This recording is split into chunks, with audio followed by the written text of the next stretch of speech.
Alhamdulillah Rabbil Alameen. The Punch TV. Hasbunallah wa ni'mal wakil. The Lord is my light and my salvation. Whom shall I fear? And yea, though I walk through the valley of the shadow of death, I will fear no evil, for you art with me. Thy rod and thy staff, they comfort me. Thou prepares a table before me in the presence of my enemies. You anoint my head with oil, my cup runneth over. And surely goodness and mercy shall follow me all the days of my life. And I will dwell in the house of the Lord forever and ever. Amen. Assalamu alaikum. Questions about, portions of the Constitution that must go or that must be changed, that must be amended, that must be checked so that we are not stuck in the old ways of doing things. People have raised questions, for example, about ex gratia, and sometimes when you look at the large numbers that you have, the large numbers of ministers that you have, you're thinking about ex gratia and how much it's going to cost the nation. You're thinking about the large numbers that we have for Council of State. They will give advice to the president, but the president is not enjoined to take the advice. You look at the large numbers of MMDCs, you look at the large numbers of regional ministers, you look at the large numbers of Article 71 holders in general, and you ask yourself whether or not, as a country as small as Ghana, 32 million people only, whether we have the financial muscle to be able to take care of all of these. So people have been asking questions about our Constitution, and they have been asking for us to take a second look at the Constitution. And it is a very, very imperative subject to be discussed, because we spent money to have a whole Constitutional Review Commission. We had people appear before, people brought their input, people brought their memorandum, people brought their, knowledge and wealth of experience to bear. We put together a whole document. It's gathering dust. We put a white paper on it. We are looking for a committed president who will implement those changes in the Constitution. And somebody whispered to me that, look, we may not be getting that change in very, very soon, because the people who are supposed to effect the change are the real beneficiaries of the system that everybody is complaining about. For example, you leave every single and big appointment to the president to appoint. I mean, and really, when family and friends are put there, we start complaining, because somebody will tell you that President Akkufo, for example, said that I won't do family and friends. My predecessor is doing family and friends. If you look at the numbers of people who were in the previous government who were family and friends, and you look at the numbers of people here who are family and friends, you would see the clear difference.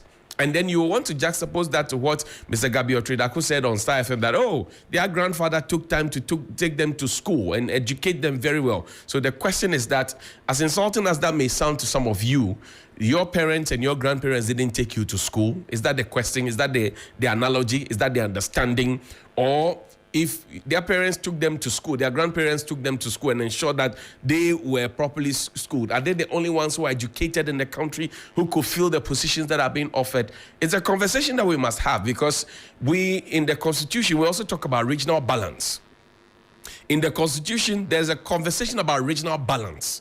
How balanced is the appointment that has been done by Nana Adoo Akkufo? So let's say we have 10 ministers, then we pick 9 of them from one side of the country, and then we just pick 1 or 2, and then we say, oh, yes, they are also part of regional balance. Is that what the Constitution really talks about? So the Constitution needs a change. But one of the things that hasn't changed is the fact that the president will today appear before us and give us a message of the state of the nation. Today is Sona Day, as it's now being called. The first thing that one would expect the president to give to the people of Ghana will be a very, very humble apology from the president of the republic. A president has to properly and honestly and humbly and candidly apologize to the people of the Republic of Ghana. Because if you listen to him in 2012, close your eyes, and listen to him in 2016, and listen to him again in 2020, and look at all the things that are happening under him: corruption, style of governance, security issues, economic issues, agric, education. You look at the amalgamated issues, and you know that the president has not done right by the people. He has not done what he said he was going to do. I will make Accra the cleanest city in Africa in 4 years. We are in the 8th year. Accra is still smelling and stinking. Yet, we created a specific Ministry of Water and Sanitation for this purpose. Accra is still smelling. So for that alone, if not for anything at all, we deserve an apology from the president. But he won't give us an apology. We are a proud nation. We will not go to the IMF. This was after the last SONA, where he said the economy was on track or is on track. The economy is on track. We are a proud nation. We will not go to the IMF. We were called Sambalat and Tobias. We were preached to from a Joshua and Caleb economic point of view. We were called names and insulted. Nehemiah, Jeremiah, all those biblical names. We were called all sorts of names. Today we are the IMF, bending and begging, weeping and kicking, and hoping that we'll be giving attention so that we can bounce back to be able to get balance of payment and all the other things that have gone wrong with our economy. If I were the president, I would have apologized. If I were the president, for all the atrocities that have happened in terms of our security, in terms of people who were murdered to elect the second term of Nana Addo Akkufo, in terms of the death of Ahmed Hussein Swali, The Punch in terms of the TV. other murders that have happened under the watch of the head of our national security architecture and commander-in-chief of the Ghana Armed Forces, and the perpetrators have now been brought to book, we deserve an apology. We deserve an apology for having invested so many millions into planting for food and jobs, and yet regrettably, even though the president mentioned to us in the 2021 SONA that because of planting for food and jobs, we are now a net exporter of food like tomatoes and onions and all of that, we still import them today. If you doubt me, go to our border towns. So funny it is that the president, when he finished making that statement that we are a net exporter of food, tomato importers had to cry out and say that we will stop importing tomatoes if you don't stop the thieves and the armed robbers who come to attack us, collect our monies, rape us, and steal from us.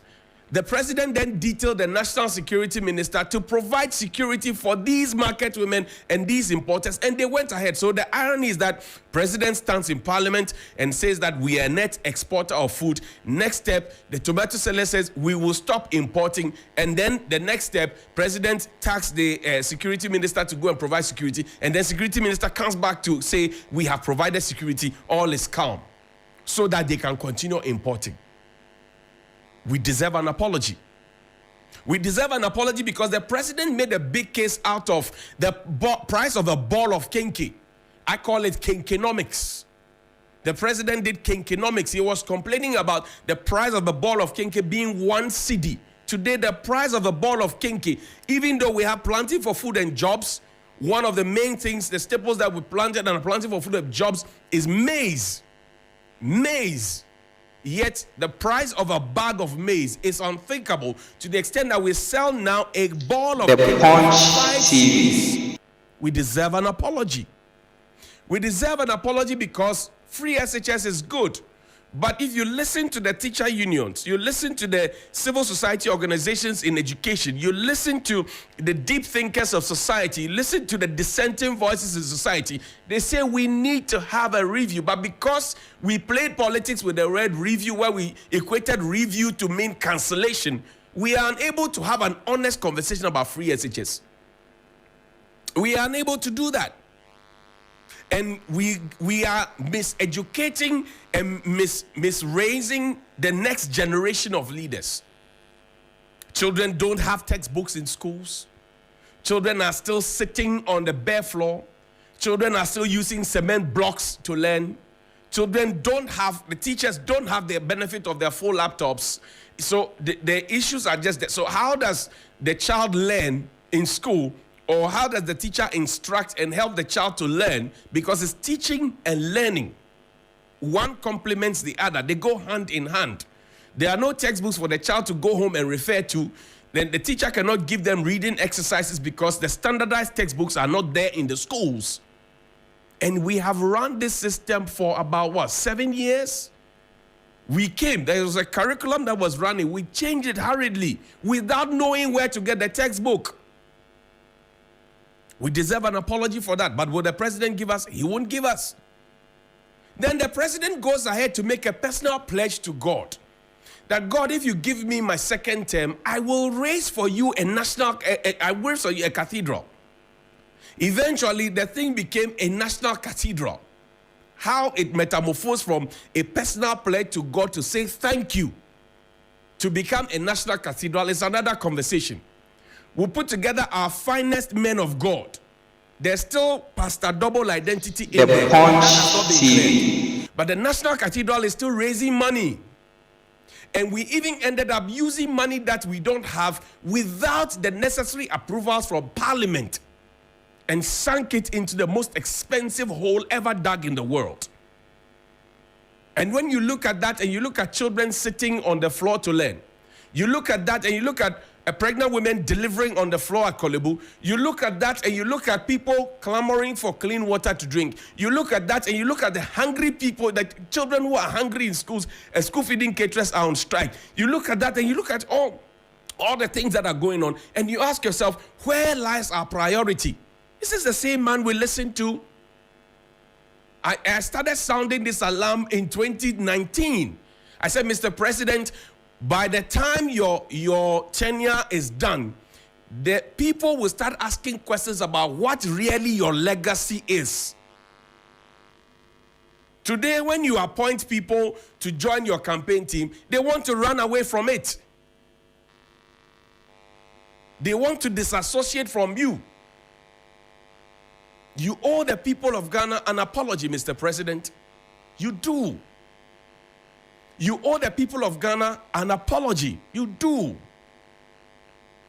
Because so far you have not shown that you have a grip on issues. And each time you are caught pants down, you literally come and say you were misled, you were misinformed, and that's it. No apology. So what are we teaching the younger ones? Never to say sorry, never to apologize, never to take responsibility, always shirk responsibility and push the blame on others. Because even in our economic quagmire that we find ourselves, we as a country have not accepted that we also made a mistake. It's either Russia or Ukraine or COVID or the opposition NDC or dissenting voices like Johnny Hughes, etc. It is never the economic management team. It is never those who manage the economy. Never. So if you ask me what I'm expecting for the president today, a simple apology will do. I am sorry. But within the last 8 months that is left, I will do my best to make things right. That will win back the goodwill and the love that the people showed you in the 2016 elections, Mr. President. People are angry with you. But we are a peaceful nation, so nobody will try anything silly. But if you listen to your own party people, and if you want to get a clear indication of what it is, go back to when Dr. Bawumia, Kwabena Japan, Adainimo, Kojopoku, Jogate, Kennedy Japan, go back to when they were campaigning to become flag bearer of the NPP. Listen to the things that they said. Engineer Kwabena Japan said, the Ghana Beyond Aid went back to the Jubilee House on a stretcher. They said things, and those were the wake-up call. Kennedy Japan says the faces that took us to IMF cannot be the same faces that you present to win an election. You can just remember them off head. These are your own people internally. People wanted to lead the party. People wanted to take over from you. They won't take over from you. They are coming with a new vision because they think that things could have been done right. Alan Tremantin said that. If you want an honest terminal report of how you have conducted yourself in office, Mr. President, listen to your own people. Just play back those tapes, and you find the most honest convictions being spoken out there, not just for the sake of politics or to become flag bearer, but they were speaking. Even your own vice president said he will be his own man. He has departed from what is going on, and he will be his own man. Even your own vice president. Even your own vice president. There's a certain